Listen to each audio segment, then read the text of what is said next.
नमस्कार दोस्तों, आपका स्वागत है मेरे चैनल पर। आज की हमारी कहानी। न्यायाधीश ने चौथे पेशी में अपना फैसला सुनाते हुए कहा, आप दोनों का तलाक मंजूर किया जाता है। रुद्र और राधिका अलग हो चुके थे। इस अलगाव में अहम भूमिका दोनों पक्षों के माता पिता जीजा की थी। दोनों के माता पिता इस विवाह से खफा थे।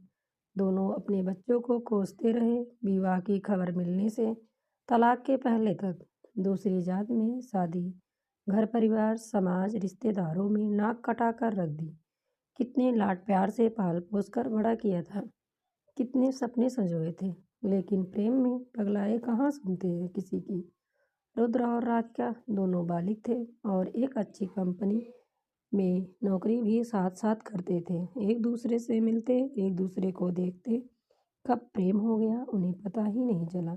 फिर दोनों छिप छिप कर मिलने लगे। प्रेम बढ़ा और बढ़ता ही गया। बात यहाँ तक आ गई कि एक दूसरे के बिना जीना मुश्किल होने लगा। वे जानते थे कि मध्यवर्गीय परिवार में दूसरी जाति में विवाह निषेध है। बहुत सोच समझकर दोनों ने कोर्ट मैरिज करने का फैसला किया और अपने कुछ एक दोस्त को बतौर गवाह लेकर रजिस्ट्रार ऑफिस पहुंच गए। शादीशुदा दोस्त तो बदला लेने के लिए सहायता करते हैं और कुंवारे दोस्त यह सोचकर मदद करते हैं मानो कोई भलाई का कार्य कर रहे हों। ठीक 1 माह बाद विवाह हो गया। उन दोनों के वकील ने पति पत्नी और गवाहों को अपना कार्ड देते हुए कहा, यह मेरा कार्ड, कभी ज़रूरत पड़े तो याद कीजिए। क्यों? रुद्र ने पूछा। वकील ने हंसते हुए कहा था, नहीं, अक्सर पड़ती है कुंवारों को और शादीशुदा को भी। मैं शादी और तलाक दोनों का स्पेशलिस्ट हूँ। वकील की बात सुनकर खूब हंसे थे दोनों, लेकिन उन्हें क्या पता था कि वकील अनुभवी है। कुछ दिन हंसते गाते बीते। फिर शुरू हुई असली शादी, जिसमें एक दूसरे को एक दूसरे की जली कटी बातें सुननी पड़ती है, सहना पड़ता है, एक दूसरे की कमियों की अनदेखी करनी पड़ती है। दुनिया भुलाकर जैसे प्रेम किया जाता है, वैसे ही विवाह को तपोभूमि मानकर पूरी निष्ठा के साथ एक दूसरे में एकाकार होना पड़ता है। प्रेम करना और बात है, लेकिन प्रेम निभाने को शादी कहते हैं। प्रेम तो कोई भी कर लेता है, लेकिन प्रेम निभाना जिम्मेदारी भरा काम है। दोनों ने प्रेम किया था, शादी की, लेकिन शादी निभा नहीं पाए। छोटी छोटी बातों को लेकर दोनों में तकरार होने लगी। राधिका गुस्से में कह रही थी, शादी के पहले तो चांद सितारों की सैर कराने की बात करते थे, अब बाजार से जरूरी सामान लाना तक भूल जाते हो। शादी हुई या कैद? दिन भर ऑफिस में खटकते रहो और ऑफिस के बाद घर के कामों में लगे रहो, यह नहीं कि कोई मदद ही कर दो। साहब घर आते ही बिस्तर पर फैलकर टीवी देखने बैठ जाते हैं और हुक्म देना शुरू, पानी लाओ, चाय लाओ, भूख लगी है, जल्दी खाना बनाओ वगैरह। रुद्र प्रति उत्तर में कहता, मैं भी तो ऑफिस से आ रहा हूँ। घर का काम करना पत्नी की जिम्मेदारी है। तुम्हें तकलीफ हो तो नौकरी छोड़ दो। लोगों को मुश्किल से नौकरी मिलती है और मैं लगी लगाई नौकरी छोड़ दूँ तो फिर घर के कामों का रोना मुझे मत सुनाया करो। इतना भी नहीं होता कि छुट्टी के दिन कहीं घुमाने ले जाएं। सिनेमा, पार्टी, पिकनिक सब बंद हो गया है। ऐसी शादी से तो कुंवारे ही अच्छे थे। तो तलाक ले लो। रुद्र के मुंह से आवेश में निकला तो गया, लेकिन अपनी फिसलती जबान को कोस कर चुप हो गया। तलाक का शब्द सुनते ही राधिका रोना आ गया। अचानक से माँ का फोन और अपनी रुलाई रोकने की कोशिश करते हुए बात करने से माँ भाप गई कि बेटी सुखी नहीं है। राधिका की माँ दूसरे ही दिन बेटी के पास पहुंच गई। माँ के आने से राधिका ने अवकाश ले लिया। रुद्र काम पर चला गया। माँ ने कहा, मैं तुम्हारी माँ हूँ। फोन पर आवाज़ से ही समझ गई थी। अपने हाथ से अपने पैर पर कुल्हाड़ी मारी है तुमने। अगर दुखी है तो अपने घर चल। अभी माता पिता जिंदा हैं तुम्हारे। दिखने में सुंदर हो, खुद कमाती हो, लड़कों की कोई कमी नहीं है जात समाज में। अपनी बड़ी बहन को देखो, कितनी सुखी है। पति 4 साल में 4 बार मायके लेकर आता है और आगे पीछे घूमता है। एक तुम हो, तुम्हें परिवार से अलग करके शादी के नाम पर सिवा दुख के क्या मिला? पति की बेरुखी और तलाक सबसे दुखी। पत्नी को जब माँ की सांत्वना मिली तो वह फूट फूट कर रोने लगी। माँ ने उसे सीने से लगाकर कहा, 2 वर्ष से अपना मायका नहीं देखा, अपने पिता और बहन से नहीं मिली, चलो घर चलने की तैयारी करो। राधिका ने कहा, माँ लेकिन रुद्र को बताए बिना कैसे आ सकती हूँ? शाम को जब मैं घर पर नहीं मिलूंगी तो वे क्या सोचेंगे? माँ ने गुस्से में कहा, इस आदमी ने कभी तुम्हारी खुशी के बारे में सोचा नहीं, उसके बारे में अब भी इतना सोच रही हो? पत्नी हो, गुलाम नहीं, फोन करके बता देना। राधिका अपनी माँ के साथ मायके आ गई। शाम को जब रुद्र ऑफिस से लौटा तो घर पर ताला लगा पाया। दूसरी चाबी उसके पास रहती थी। ताला खोलकर फोन लगाया तो पता चला कि राधिका अपने मायके से बोल रही है। रुद्र ने गुस्से में कहा, तुम बिना बताए चली गई, तुमने बताना भी जरूरी नहीं समझा? माँ के कहने पर अचानक प्रोग्राम बन गया, राधिका ने कहा। रुद्र ने गुस्से में न जाने क्या क्या कह दिया। उसे खुद ही नहीं समझ आया कि वह क्या बोल रहा है, बस क्रोध में बोलता ही गया, ठीक है वहीं रहना, अब यहाँ आने की ज़रूरत नहीं, मेरा तुम्हारा रिश्ता खत्म, आज से तुम मेरे लिए मर गई। उधर से रोते हुए राधिका की आवाज़ आई, अपने मायके ही तो आई हूँ, वह भी माँ के साथ। उसमें तभी राधिका की माँ ने उससे फ़ोन झपटते हुए कहा, बहुत रुला लिया मेरी लड़की को, यह मत समझना कि मेरी बेटी अकेली है, अभी उसके माता पिता जिंदा हैं, इस एक रिपोर्ट में सारी अकड़ भूल जाओगे। रुद्र ने गुस्से में फ़ोन पटक दिया और उदास होकर सोचने लगा, जिस लड़की के प्यार में अपने माता पिता, भाई बहन, समाज, रिश्तेदार सब छोड़ दिए, आज वही मुझे बिना बताए चली गई। उस पर उसकी माँ कोर्ट कचहरी की धमकी दे रही है। अगर उसका परिवार है तो मैं भी तो कोई अकेला नहीं हूँ। रुद्र भी अपने घर चला गया।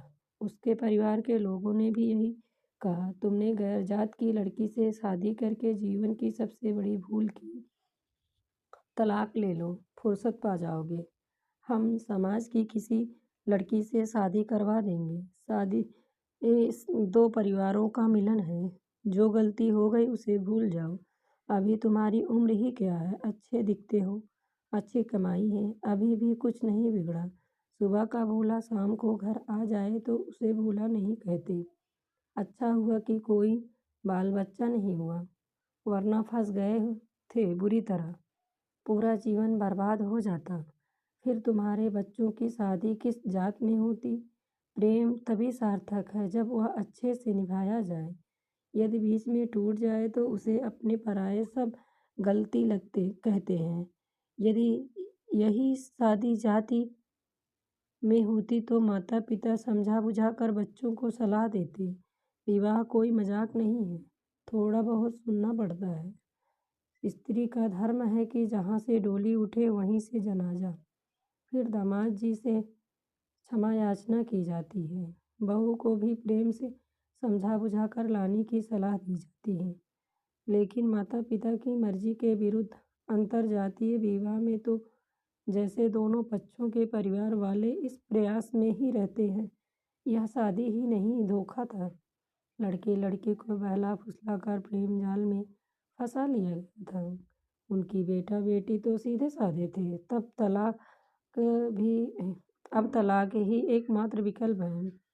यह शादी टूट जाए तो ही सबका भला है। ऐसे में जीजा नाम के प्राणी को घर का सम्मानित व्यक्ति समझदार समझकर सलाह दी जाती है और जीजा वही कहता है जो सास ससुर समाज कहता है। इस गठबंधन के बंधन को तोड़ने का काम जीजा को आगे बढ़ा कर किया जाता है।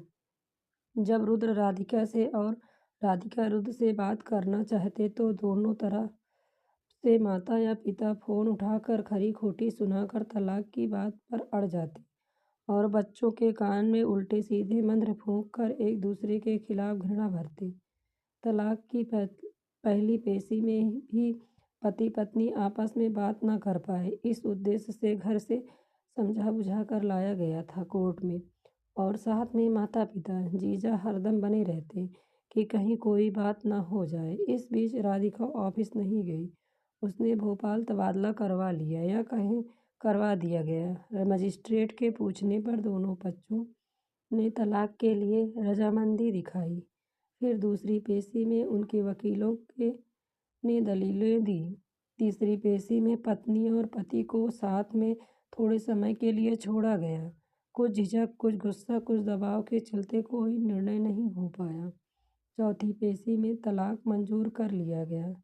इस बीच 3 वर्ष गुजर गए। जिस जोर शोर से परिवार के लोगों ने दोनों का तलाक करवाया था, उसी तरह विवाह की कोशिश भी की, लेकिन जो उत्तर उन्हें मिलते, उन उत्तरों से खींचकर वे अपने बच्चों को ही दोषी ठहराते। तलाकशुदा से कौन शादी करेगा? 30 साल बड़ा 2 बच्चों का पिता चलेगा जो विदुर है। घर से भागकर पराई जात के लड़के से शादी, फिर तलाक। एक व्यक्ति है तो लेकिन अपाहिज है, एक और है लेकिन सहजात्वा है। लड़की से जबरदस्ती के केस में माँ ने गुस्से में कह दिया, बेटी तुम भागकर शादी करने की गलती ना करती तो मजाल थी ऐसे रिश्ते लाने वालों की। समाज माफ नहीं करता। फिर माँ ने समझाते हुए कहा, ऐसी बहुत सी लड़कियां हैं जो बिना शादी के ही परिवार की देखरेख में जीवन गुजार देती हैं। तुम भोपाल में भाई भाभी के साथ रहो, अपने भतीजे भतीजियों की बुआ बनकर उनकी देखरेख करो। राधिका ने भाभी को भी धीरे से भैया से कहते सुन लिया था कि दीदी की अच्छी तनख्वाह है, हमारे बच्चों को सपोर्ट हो जाएगा। मन मार कर वह भाई भाभी के साथ रहने लगी। भाभी के हाथ में किचन था। भैया ड्राइंग रूम में अपने दोस्तों के साथ गप्पे लड़ाते, टीवी देखते रहते, और वह दिन भर थकी हारी ऑफिस से आती तो दोनों भतीजे उसे पढ़ने या उसके साथ खेलने की जिद करते। उसके कमरे में आकर कुछ ऐसा ही रुद्र के साथ हुआ। तलाक के बाद शादी की जहाँ भी बात चलती तो लड़का तलाकशुदा है, कोई गरीब ही अपनी लड़की मजबूरी में दे सकता है, कौन जाने कोई बच्चा भी हो। फिर तलाक की गई लड़की की उम्र बहुत कम होती या उससे बिल्कुल पसंद न आती। पिता गुस्से में कहते, दामन पर दाग लगा है, फिर भी पसंद और नापसंद बता रहे हो, फिर भी तुम्हारे जीवन को सुखी बनाने के लिए कर रहे हैं तो 10 कमियां निकाल रहे हो जनाब। पढ़ी लिखी नहीं, बहुत कम उम्र की है, दिखने में ठीक ठाक नहीं है। परिवार के व्यंग से तंग आकर रुद्र ने कई बार तबादला कराने की सोची, लेकिन सफलता नहीं मिली। इन 3 वर्षों में वह सब सुनता रहा और एक दिन उसे प्रमोशन मिल गया और उसका तबादला भोपाल हो गया। उसे मंगलवार तक ऑफिस ज्वाइन करना था। रविवार को उसने कंपनी से मिले नौकर की मदद से कंपनी के क्वार्टर में सारी सामग्री जुटा ली। सोमवार को उसने बाकी छोटा मोटा घरेलू उपयोग का सामान लिया और मन बहलाने के लिए 6 बजे के शो का टिकट लेकर पिक्चर देखने चला गया। ठीक 9 बजे फिल्म छूटी। वह MP नगर से होकर निकला जहाँ उसका ऑफिस था। सोचा ऑफिस देख लूँ ताकि कल आने में आसानी हो। MP नगर से ऑफिस पर नज़र डालते हुए वह अंदर की गलियों में से मुख्य रोड पर पहुंचने का रास्ता तलाश रहा था। दिसंबर की ठंड भरी रात, गलियां सुनसान थी। उसे अपने से थोड़ी दूर एक महिला आगे की ओर तेज कदमों से जाती हुई दिखाई पड़ी। रुद्र को लगा शायद यह किसी दफ्तर से काम करके मुख्य रोड पर जा रही हो, जहाँ से ऑटो, टैक्सी या सिटी बस मिलती है। वह उसके पीछे हो लिया। तभी उस महिला के पीछे 3 मवाली जैसे लड़कों ने चलकर भद्दे इशारे व्यंग करने शुरू कर दिए। ओ मैडम, इतनी रात को कहाँ, घर छोड़ दें या कहीं और? फिर दोनों ने उसे घेर कर उसका रास्ता रोक लिया। महिला चीखी। रुद्र तब तक और नजदीक आ चुका था। एक मवाली ने उसे थप्पड़ मारकर चुप रहने को कहा। महिला फिर चीखी। उसे चीख जानी पहचानी लगी। उसके दिल में कुछ हुआ। पास आया तो वह उस महिला को देखकर आश्चर्य में पड़ गया। यह तो राधिका है। वह चीखा, क्या हो रहा है? शर्म नहीं आती? एक मवाली हंसकर बोला। लो, हीरो भी आ गया। उसने चाकू निकाल लिया। राधिका भी रुद्र को पहचान कर उन बदमाशों से छूटकर दौड़कर रुद्र से लिपट गई। वह डर के मारे कांप रही थी। रुद्र उसे तसल्ली दे रहा था। कुछ नहीं होगा, मैं हूं ना। इससे पहले खम्बावाली आगे बढ़ता, तभी पुलिस की एक जीप रुकी सायरन के साथ। पुलिस ने तीनों को घेर लिया। पुलिस अधिकारी ने पूछा, आप लोग इतनी रात को यहाँ कैसे? जी, ऑफिस से मैं लेट हो गई थी। और आप? मैं भी इसी ऑफिस में हूँ, थोड़ा आगे पीछे हो गए थे। राधिका जिस तरह रुद्र के साथ सिमटी थी, उसे देखकर पुलिस अधिकारी ने कहा, आप पति पत्नी को साथ साथ चलना चाहिए। तभी तीन में से एक मवाली ने कहा, वही तो साहब, अकेली औरत, सुनसान सड़क। हमने सोचा कि इससे पहले कि उसकी बात पूरी हो पाती, थानेदार ने एक थप्पड़ जड़ते हुए कहा, लिखा है कानून में कि अकेली औरत सुनसान सड़क और रात में नहीं घूम सकती। और घूमती दिखाई दे तो क्या तुम्हें जोर जबरदस्ती का अधिकार मिल जाता है? थानेदार ने कहा, आप लोग जाइए, ये हवालात की हवा खाएंगे। तुम यहाँ कैसे? राधिका ने पूछा। प्रमोशन पर देने में चढ़कर कुछ भी कहा। और परिवार? राधिका ने पूछा। अकेला हूँ। तुम्हारा परिवार? अकेली हूँ, भाई भाभी के साथ रहती हूँ। शादी नहीं की, हुई नहीं। और तुमने? ऐसे ही मेरे साथ समझ लो। ऑफिस में तो दिखे नहीं, कल से ज्वाइन करना है। फिर थोड़ी चुप्पी छाई रही। रुद्र ने बात आगे बढ़ाई, खुश हो तलाक लेकर? वह चुप रही। फिर उसने पूछा, और तुम? दूर रहने पर ही अपनों की ज़रूरत का एहसास होता है, उनकी कमी खलती है, याद आती है। लेकिन तब तक देर हो चुकी होती है। क्यों? क्या हम दोनों में से कोई मर गया जो देर हो चुकी है? राधिका ने रुद्र के मुंह पर हाथ रखते हुए कहा, मरे तुम्हारे दुश्मन। उन दोनों ने पास के एक शानदार रेस्टोरेंट में खाना खाया। घर चलोगे मेरे साथ? कंपनी का क्वार्टर है। अब हम पति पत्नी नहीं रहे, कानून की दृष्टि में और दिल की नज़र में। क्या कहता है तुम्हारा दिल? शादी करोगे फिर से? कानून, समाज के लिए? शादी ही करनी थी तो छोड़कर क्यों गई थी? रुद्र ने कहा, औरत की यही कमजोरी है, जहाँ स्नेह प्यार मिलता है, खिंची चली जाती है। तुम्हारी बेरुखी और माँ की प्रेम भरी बातों में चली गई थी। कुछ मेरी भी गलती थी, मुझे तुम्हारा ध्यान रखना चाहिए था। लेकिन अब फिर कभी झगड़ा हुआ तो छोड़कर तो नहीं चली जाओगी? रुद्र ने पूछा। तौबा तौबा, एक गलती एक बार, काफ़ी सह लिया। बाहर वालों की सुनने से अच्छा है पति पत्नी आपस में लड़ लें, सुन लें एक दूसरे की। अगले दिन ऑफिस के बाद वे दोनों एक वकील के पास बैठे थे। वकील दोस्त था। वह अचरज में था। यार, मैंने कई शादियां करवाई हैं और तलाक भी, लेकिन यह पहली शादी होगी जिससे तलाक हुआ, उसी से फिर शादी। जल्दी हो तो आर्य समाज में शादी करवा देते, वैसे भी बहुत देर हो चुकी है। अब और देर क्या करनी, आर्य समाज से ही करवा दो। कल ही करवा देता हूँ, वकील ने कहा। शादी संपन्न हुई। इस बात की राधिका ने अपनी माँ को पहले खबर दी थी। माँ ने कहा, हम लोग ध्यान नहीं दे रहे थे क्या, जो तुमने ऐसा करने जा रही हो?